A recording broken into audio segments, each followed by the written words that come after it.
नमस्कार, हरियाणा न्यूज के 100% चुनावी कार्यक्रम चुनाव की बात में आप सभी का स्वागत है। मैं हूं आपके साथ हितेंद्र। हरियाणा में सियासत अपने पूरे शबाब पर पहुंच चुकी है। साथ ही बीजेपी ने प्रदेश में हैट्रिक लगाने के लिए तैयारी कर ली है। इसके लिए प्रधानमंत्री मोदी, गृह मंत्री अमित शाह समेत कई केंद्रीय नेताओं से प्रचार करवाने की भी तैयारी की जा रही है। ऐसे में प्रदेश का सियासी माहौल समझने के लिए देखते रहिए हमारा खास कार्यक्रम चुनाव की बात।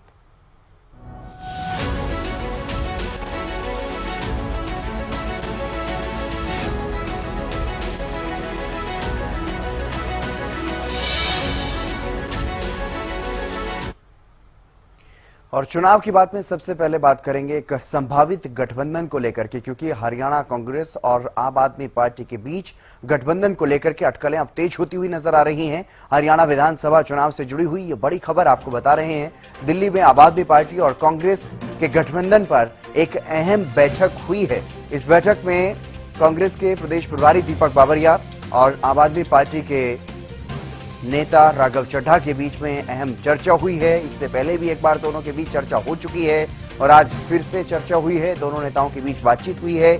दिल्ली में दोनों दिग्गज नेताओं की मुलाकात हुई है और इस मुलाकात के बाद राघव चड्ढा का एक अहम बयान सामने आया। उन्होंने कहा कि उम्मीद पर दुनिया कायम है। तो वहीं दीपक बाबरिया ने कहा कि गठबंधन पर चर्चा जारी, जल्द आएगा फैसला। दीपक बाबरिया ने यह भी कहा है संभावनाएं हैं। हालांकि आम आदमी पार्टी की तरफ से भी प्रेशर बनाने की पूरी कोशिश की जा रही है कि हम तैयार हैं, सभी सीटों पर चुनाव लड़ने को लेकर के हमारी पूरी तैयारी है। आलाकमान के इशारे का सिर्फ इंतजार किया जा रहा है। तो वहीं कांग्रेस भी ये बार बार कह चुकी है कि 90 की 90 सीटों पर हम अकेले चुनाव लड़ने में पूरी तरह से सक्षम हैं, हमारे पक्ष में माहौल है। इस तरह की बातें कांग्रेस की तरफ से भी कही जा रही हैं। लेकिन वहीं अगर केंद्रीय नेताओं की बात करें तो इंडिया अलायंस की मजबूती को लेकर के बात कही जा रही है। तो ऐसे में संभावनाएं ज्यादा दोनों के गठबंधन को लेकर के बनती हुई नजर आ रही हैं। गठबंधन पर संभावनाएं हैं कि सहमति बन जाएगी। उम्मीद है कि फाइनलाइज होगा। उम्मीद पर दुनिया कायम है। उम्मीद पर दुनिया कायम है। उम्मीद है कि फाइनलाइज होगा। उम्मीद पर दुनिया कायम है। उम्मीद पर दुनिया कायम है। फाइनलाइज हो गया। क्या फाइनल हुआ? उम्मीद है कि फाइनलाइज होगा। उम्मीद पर दुनिया कायम है। इसी खबर पर और अधिक जानकारी के साथ अपराजिता श्री हमारी संवाददाता हमारे साथ जुड़ गई हैं। अपराजिता, क्या कुछ ताजा जानकारी मिल पा रही है इस गठबंधन को लेकर के, क्योंकि संभावनाएं तो ऐसी लग रही हैं कि ये गठबंधन लगभग होने वाला है। जिस तरीके से नेताओं के बीच चर्चा चल रही है, एक बार फिर से राघव चड्ढा और दीपक बाबरिया के बीच ये मुलाकात हुई है, क्या कुछ खास इस मुलाकात के बाद सामने आ रहा है? बिल्कुल, देखिए हितेन, जिस तरीके से एक तरफ आम आदमी पार्टी के नेता राघव चड्ढा की ओर से कहा जा रहा है कि उम्मीद पर दुनिया कायम है, यानी आम आदमी पार्टी की तरफ से पॉजिटिव सिग्नल दिया जा रहा है। वहीं कांग्रेस के प्रभारी दीपक बाबरिया के द्वारा भी कहा जा रहा है कि अच्छे स्टेज पर गठबंधन चल रहा है। तो कहीं ना कहीं जो अटकलें लगाई जा रही है गठबंधन को लेकर के, गठबंधन संभव है, तो कहीं ना कहीं इस पर मोहर लगती हुई नजर आ रही है। जिस तरह देखने को मिल रहा है क्योंकि दूसरी बार वापस से मुलाकात हुई है, तो उम्मीद की जा रही है कि गठबंधन संभव है। 102 दिन में जो परिस्थिति है वो स्पष्ट होती हुई नजर आएगी। तो दोनों नेताओं के बीच आज मुलाकात हुई है। प्रभारी दीपक बाबरिया के बीच और राघव चड्ढा के बीच मुलाकात हुई है। दोनों नेताओं के द्वारा कहा जा रहा है कि पॉजिटिव है। तो यानी कह सकते हैं कि जल्द से जल्द ये जो परिस्थिति है गठबंधन को लेकर के वो स्पष्ट होती हुई नजर आ सकती है। बिल्कुल अपराजिता, क्योंकि लगातार जिस तरीके की बातें चल रही हैं कि कहीं ना कहीं मनोवैज्ञानिक ढंग से एक दूसरे पर दबाव भी बनाने की कोशिश दोनों दलों की तरफ से की जा रही है। आम आदमी पार्टी कह रही है कि हम सभी सीटों पर चुनाव लड़ने को तैयार हैं, हमें हल्के में ना लिया जाए। तो वहीं कांग्रेस भी कह रही है कि हमारे पक्ष में माहौल है, हम 90 की 90 सीटों पर खुद चुनाव लड़ सकते हैं। लेकिन नेतृत्व ये चाहता है, केंद्रीय नेतृत्व ये चाहता है कि इंडिया अलायंस को मजबूती मिले, इसीलिए इस तरह की गठबंधन को लेकर के चर्चाएं चल रही हैं। लेकिन अब सीट शेयरिंग पर कहीं ना कहीं मामला जाकर के अटकता है। सीट शेयरिंग को लेकर के क्या कुछ ज्यादा जानकारी सामने आ रही है? आम आदमी पार्टी कहां तक नीचे आई है सीट शेयरिंग के मामले में और क्या कुछ डेवलपमेंट कांग्रेस की तरफ से? देखिए, हालांकि देखिए हितेंद्र, चर्चा तो बिल्कुल चल रही है कि कहीं ना कहीं कांग्रेस कम सीटें दे रही है, यानी 5 से 6 सीटों पर कांग्रेस अड़ी हुई है। हालांकि सूत्रों की माने तो वहीं आम आदमी पार्टी 10 के करीब सीटों की डिमांड कर रही है। हालांकि कोई भी नेता स्पष्ट रूप से इस पर कहना नहीं चाहते हैं, गोपनीयता बना रखना चाहते हैं, क्योंकि देखिए जिस तरीके से प्रभारी दीपक बावरिया से जब एक्सक्लूसिवली हरियाणा न्यूज ने बात की और उनसे जानने का प्रयास किया गया कि आखिर गठबंधन कहां तक पहुंचा है, कि कौन से स्टेज पर पहुंच गया है, कितनी सीटों को लेकर के डिस्कशन चल रहे हैं, तो उन चीजों से भी बचते हुए प्रभारी दीपक बावरिया नजर आए हैं। तो कहीं ना कहीं गठबंधन की चर्चाएं तो है दोनों पार्टियों के बीच में। प्रदेश के स्तर पर हालांकि दावा किया जा रहा है कि सभी 90 सीटों पर हम तैयार है। आज आम आदमी पार्टी ने भी प्रेस कॉन्फ्रेंस की है, संदीप पाठक और प्रियंका कक्कड़ के द्वारा, दोनों के द्वारा कहा गया है कि 90 सीटों पर हम चुनाव लड़ने के लिए बिल्कुल तैयार हैं, बस हाईकमान का फैसला आ जाए तो 1-2 दिन में सूची जारी कर दी जाएगी। यानी आम आदमी पार्टी की तरफ से तो ये दावा किया जा रहा है कि सभी 90 विधानसभा सीटों के लिए हमारी सूची तैयार है, मगर एक बार हाईकमान की तरफ से जो फैसला आएगा उसी पर अमल किया जाएगा। आम आदमी पार्टी की तरफ से ये कहा जा रहा है। वहीं कांग्रेस की तरफ से भी दावा किया जा रहा है कि हम पूरी 90 सीटों पर तैयार हैं, हमारे तरफ पे माहौल है। वहीं शीर्ष नेतृत्व तो चाहती है कि गठबंधन हो तो बिल्कुल होगा।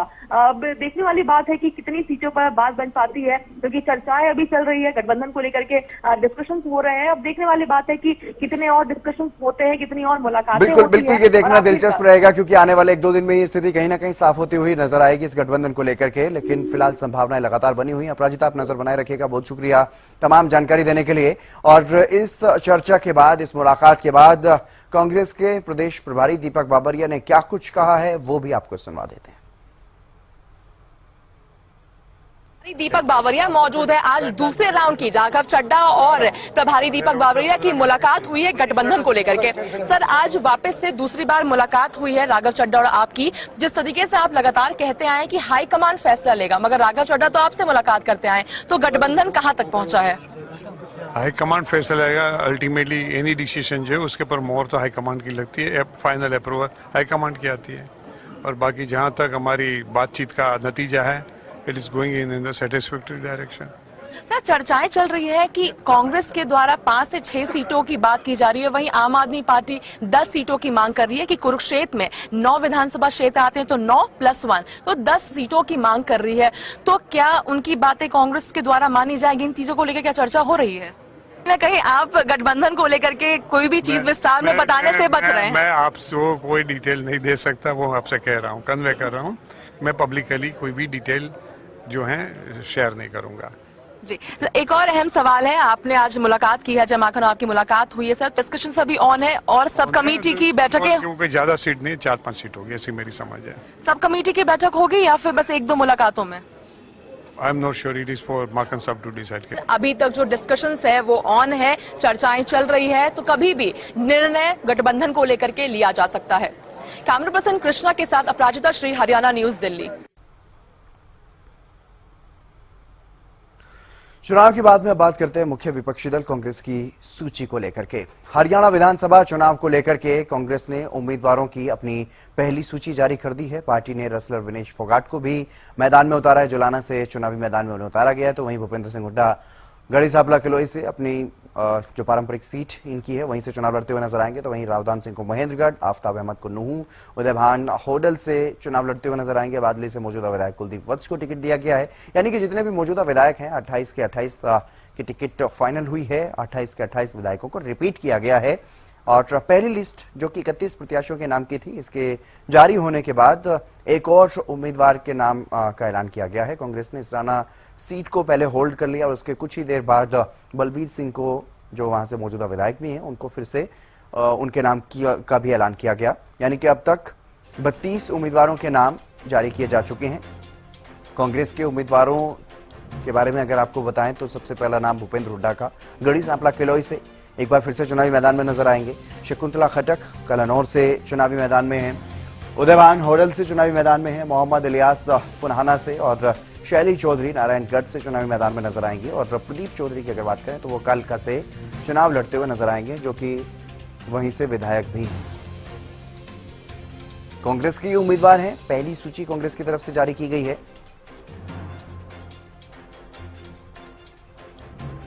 और इस सूची में उन तमाम विधायकों को रिपीट किया गया है जो मौजूदा विधायक शमशेर सिंह गोगी असंध सीट से चुनावी मैदान में एक बार फिर से नजर आएंगे चुनाव लड़ते हुए। मेवा सिंह लाडवा से सीएम नायब सैनी के खिलाफ ताल ठोकते हुए नजर आएंगे।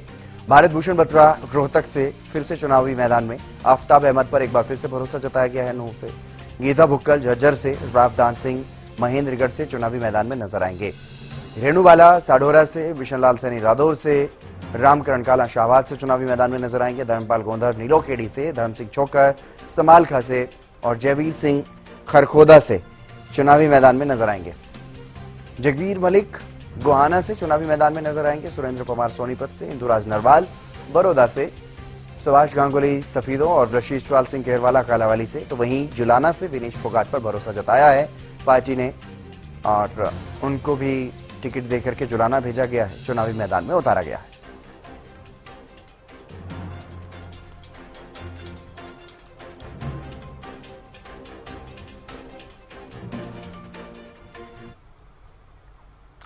और कांग्रेस की 32 टिकटों में किस जाति को कितने टिकट दिए गए हैं, किस तरह से जातिगत समीकरण को साधने का प्रयास कांग्रेस की तरफ से किया गया है, वो भी आपको बता देते हैं, क्योंकि सोशल इंजीनियरिंग का अपने आप में खास महत्व होता है। और इसमें अगर जाति की बात करते हैं तो एससी समाज के जो नेता हैं उनको 9 टिकट दी गई हैं, ओबीसी को 7 टिकट दी गई हैं, जाट को 9 टिकट दी गई हैं, मुस्लिम चेहरे भी 3 उतारे गए हैं, ब्राह्मण समुदाय से 2 चेहरे और एक सिख चेहरे को चुनावी मैदान में उतारा गया है, तो वहीं एक पंजाबी चेहरा भी है। कांग्रेस की लिस्ट में अगर जातिगत समीकरण के लिहाज से देखा जाए तो जातिगत समीकरण के लिहाज से भी जाट और दलित 9 चेहरे हैं, यानी कि आप अंदाजा लगा सकते हैं कि जाट और दलित का समीकरण साधने का प्रयास कांग्रेस की तरफ से यहां पर किया गया है। और जो नूह मेवात की 3 सीटें हैं उन 3 सीटों पर मुस्लिम चेहरों को उतारा गया है, जबकि ब्राह्मण चेहरे पर कम फोकस रखा गया है, 2 ही चेहरे हैं। और पंजाबी एक, सिख समाज से भी एक उम्मीदवार को इस सूची में उतारा गया है, जो कि 32 नामों के ऐलान किए गए हैं कांग्रेस की तरफ से अभी तक। 32 की 32 सीटों पर अगर जातिगत समीकरण को साधने के प्रयासों की बात करें तो उसके हिसाब से हमने ये आकलन किया है एक तरह से कि किस जाति को, किस समाज को कितना प्रतिनिधित्व देने का प्रयास कांग्रेस की तरफ से किया गया है, वो आप देख सकते हैं।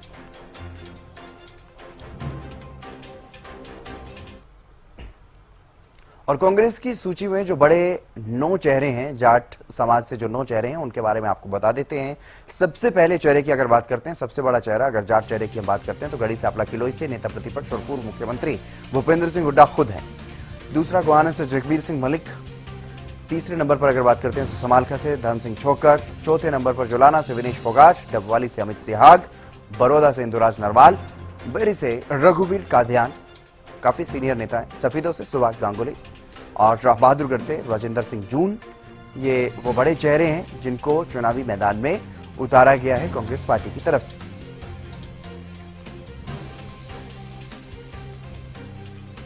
तो ये वो बड़े चेहरे, महत्वपूर्ण चेहरे आप देख पा रहे हैं, क्योंकि जाट समाज पर मुख्य फोकस है और ऐसा माना जा रहा है कि जाट समाज कांग्रेस की तरफ है। इस तरह की एक तरह से एक माहौल बनाने का भी प्रयास कांग्रेस की तरफ से किया जा रहा है कि जाट और दलित उनके साथ इस बार विधानसभा चुनाव में नजर आएंगे। और इस समाज की अगर बात करते हैं तो समाज के मुख्य नेता कांग्रेस पार्टी में भूपेंद्र सिंह हुड्डा ही हैं। उनके अलावा बाकी तमाम जो बड़े चेहरे हैं अपने अपने क्षेत्रों में, चाहे रघुवीर कादियान की बात करें, राजेंद्र सिंह जून की बात करें, ये बड़े चेहरे अपने अपने विधानसभा क्षेत्र में हैं।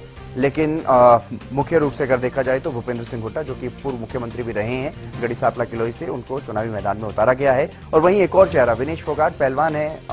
इन महिला पहलवानों का जो आंदोलन चला उसकी सहानुभूति और पेरिस ओलंपिक में भी डिस्क्वालीफाई हुई विनेश फोगाट, तो उन पर भी दाव लगाया गया है। अपने आप में जो महिला पहलवानों के लिए सहानुभूति है वो वोट्स भी इसी के माध्यम से समेटने का प्रयास कांग्रेस की तरफ से किया गया।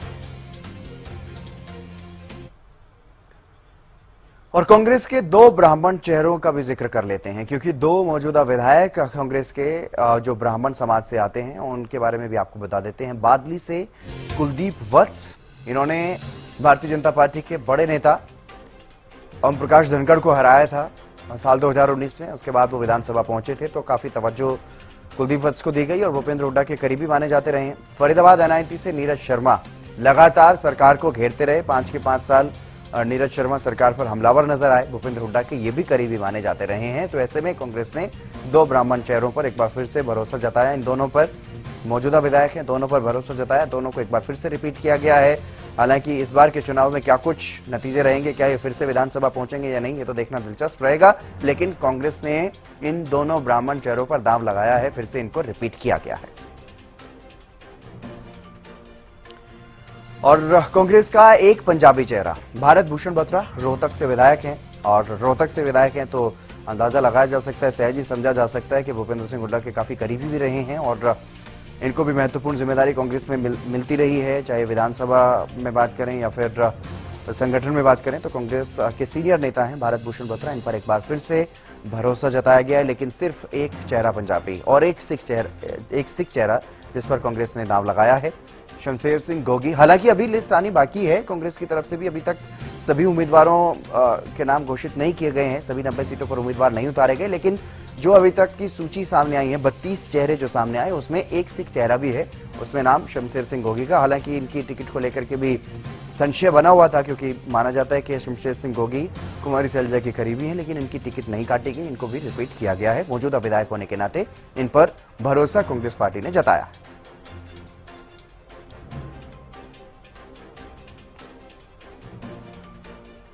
और कांग्रेस की अगर 5 महिलाओं की बात करें जो इस लिस्ट में, जिन 5 महिलाओं का नाम है, विनेश फोगाट जुलाना से उन्हें चुनावी मैदान में उतारा गया। गीता भुक्कल पूर्व मंत्री भी रही हैं, झज्जर सीट से इन्हें उम्मीदवार बनाया गया है।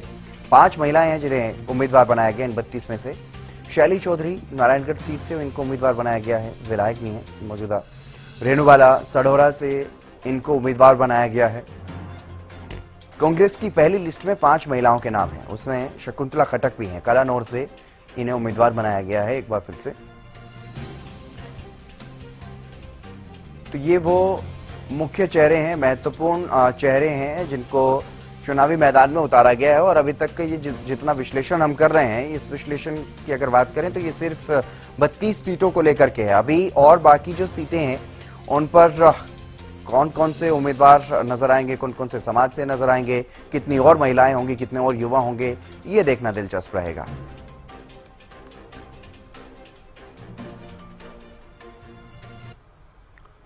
चुनाव की बाद में बात करते हैं बीजेपी और कांग्रेस दोनों की सूची पर। जी हां, हरियाणा विधानसभा चुनाव के लिए बीजेपी की तरफ से 67 उम्मीदवार जो पहली सूची में नाम जारी किए गए, तो वहीं कांग्रेस ने 32 उम्मीदवारों को मैदान में उतार दिया है। दोनों पार्टियों ने किस सीट पर किस प्रत्याशी को उतारा है वो आपको दिखा देते हैं। कहां पर किस किस के बीच में मुकाबला होने जा रहा है वो आपको बता देते हैं।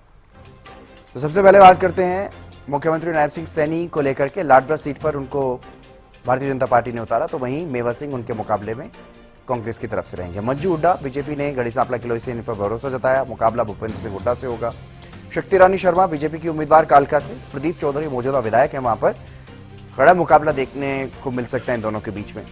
बलवंत सिंह बीजेपी ने सढौरा से इन्हें उम्मीदवार बनाया है, तो मौजूदा विधायक रेणुबाला कांग्रेस से उम्मीदवार उतार दी गई हैं मैदान में। श्याम सिंह राणा बीजेपी के व्यादौर से चुनाव लड़ेंगे और बिशन लाल सैनी कांग्रेस के वहां पर इनसे मुकाबला करेंगे। भगवान दास कबीरपंथी बीजेपी के उम्मीदवार हैं नीलोखेड़ी से। धर्मपाल गोंदर मौजूदा विधायक रहे, निर्दलीय हालांकि, लेकिन अब कांग्रेस में हैं, तो कांग्रेस ने इन्हें चुनावी मैदान में उतारा है। मनमोहन बड़ौना बीजेपी नेता हैं समालखा से, धर्म सिंह छोकर के साथ इनका मुकाबला होगा, कांग्रेस के सीनियर नेता धर्म सिंह छोकर। पवन कुमार बीजेपी से खरखोदा में उम्मीदवार हैं, तो जयवीर सिंह वाल्मीकि को कांग्रेस ने एक बार फिर से चुनावी मैदान में उतारा है। निखिल मदान बीजेपी की तरफ से सोनीपत में मुकाबला करेंगे। सुरेंद्र पवार मौजूदा विधायक हैं कांग्रेस के, उनके साथ इनका कड़ा मुकाबला देखने को मिल सकता है। सफीदों में सुभाष गांगुली मौजूदा विधायक हैं कांग्रेस के, और रामकुमार गौतम को वहां पर बीजेपी की तरफ से भेज दिया गया है, उन्होंने अपना चुनावी अभियान भी शुरू कर दिया है। राजेंद्र देशु जोधा बीजेपी की तरफ से कालावाली में चुनावी मैदान में नजर आएंगे, तो शीशपाल सिंह केरवाला से इनका मुकाबला होगा, जो कि वहां पर मौजूदा विधायक हैं। सुभाष कलसाना बीजेपी के उम्मीदवार शाहबाद से। रामकरण काला जेजेपी के विधायक रहे, अभी तक अब कांग्रेस में है, ताला बदल लिया है, लेकिन उम्मीदवार ये रहेंगे। डॉक्टर अरविंद शर्मा बीजेपी से गोहाना से चुनावी मैदान में नजर आएंगे। जगवीर सिंह मलिक कांग्रेस के मौजूदा विधायक, उनसे मुकाबला होगा। रेणु डाबला बीजेपी से हैं, कलानौर में इनको उम्मीदवार बनाया गया बीजेपी की तरफ से, तो शकुंतला खटक वहां पर मौजूदा विधायक, इनका मुकाबला होगा।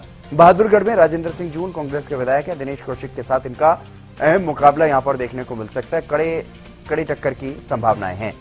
और ये वो दो बड़े चेहरे हैं, बादली में ओम प्रकाश धनखड़ भाजपा से और कुलदीप वत्स कांग्रेस से। दोनों के बीच में काफी कड़ा मुकाबला रहा पिछली बार और इस बार भी ऐसी संभावनाएं हैं।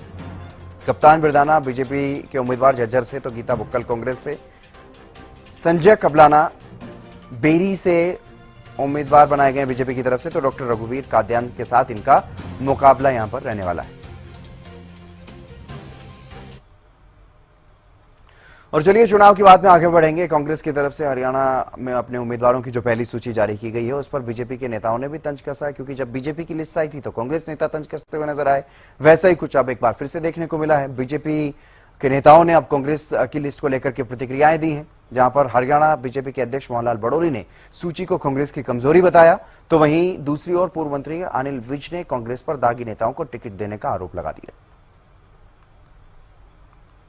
कांग्रेस पार्टी की सूची से ही हरियाणा प्रदेश की जनता को विश्वास हो गया है कि कांग्रेस पार्टी कमजोर है। जिस प्रकार के प्रत्याशी, दागदार प्रत्याशी जो जेल में है, जो जेल से बाहर घूम रहे हैं, पुलिस से छुपते हुए घूम रहे हैं, इस प्रकार के लोगों को इस सूची में स्थान दिया है। और कांग्रेस की सूची से ही हरियाणा प्रदेश की जनता ने जिस प्रकार से मन बनाया कि आने वाली सरकार भारतीय जनता पार्टी की होगी। कांग्रेस के लिए जेल जाना अपराध कर उनके लिए तो बहुत पसंदीदा काम है। इसलिए हुड्डा साहब के ऊपर भी केस चल रहे हैं, उनका भी नाम है 31 लोगों की लिस्ट में, और सुरेंद्र पवार जी भी जेल में है, उनका भी नाम है। अभी और हीरे कितने आते हैं पता नहीं। कांग्रेस पार्टी की सूची से ही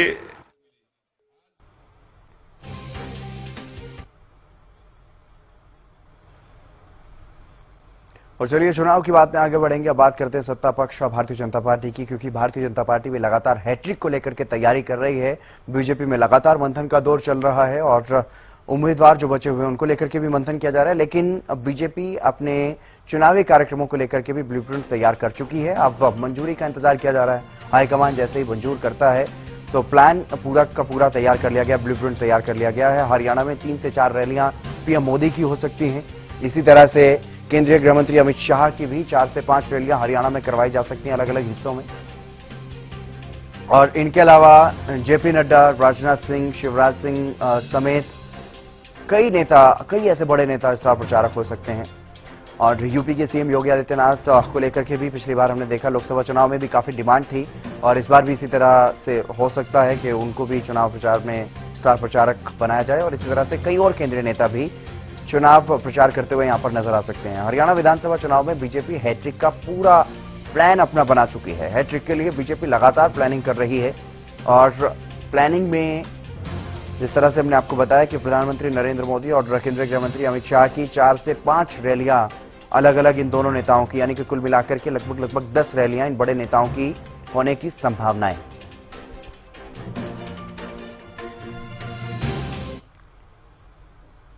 वहीं वित्त मंत्री और लोहारू से बीजेपी के उम्मीदवार जेपी दलाल ने यह दावा किया है कि प्रदेश की जनता बीजेपी सरकार की नीतियों से खुश है और एक बार फिर से बीजेपी की सरकार बनने जा रही है। इस दौरान उन्होंने कांग्रेस पर भी जमकर निशाना साधा।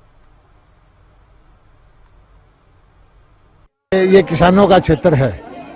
जो योजना बना करके भारतीय जनता पार्टी ने इनके लिए काम किया, सारी फसल खरीदने का पैसा देने का जो हमने वायदा किया, सारी फसलें हम खरीद रहे हैं, और मोदी जी वाले पैसे इनके खाते में जाते हैं, हरियाणा सरकार के पैसे इनके खाते में जाते हैं, तो ये लोग खुश हैं। निश्चित तौर पर ये फिर एक बार जो है भारतीय जनता पार्टी को वोट देंगे और तीसरी बार सरकार बनाएंगे।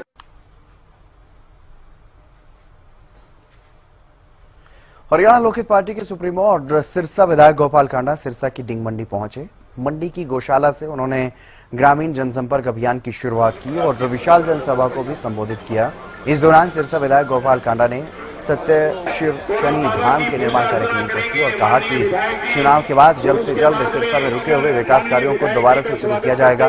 सिरसा विधायक गोपाल कांडा ने इस दौरान डिंग को उप तहसील बनाने को लेकर के भी बात कही है, तो वहीं बाबा सस्ताईनाथ जी के नाम पर मेडिकल कॉलेज बनाने का ऐलान किया। विधायक गोपाल कांडा ने यह कहा कि कांडा परिवार हर संकट में जनता के साथ खड़ा हुआ है और वो सेवा कार्यों के प्रति समर्पित है।